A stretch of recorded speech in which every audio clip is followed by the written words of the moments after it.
Okay, this is KAR News coming back with an update, and I'm out here on the road just trying to check to see how the roads are.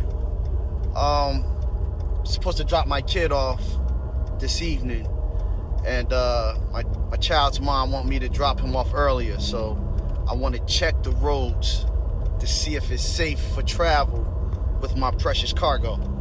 And I'm out here.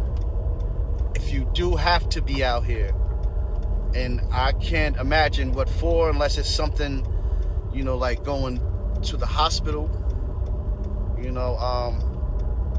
stay under 35. I'm out here. I tried to see, how fast you can go, before the car starts swinging and sliding. Stay under 30 if you have to be out here. Be safe. I'll be back later with another update.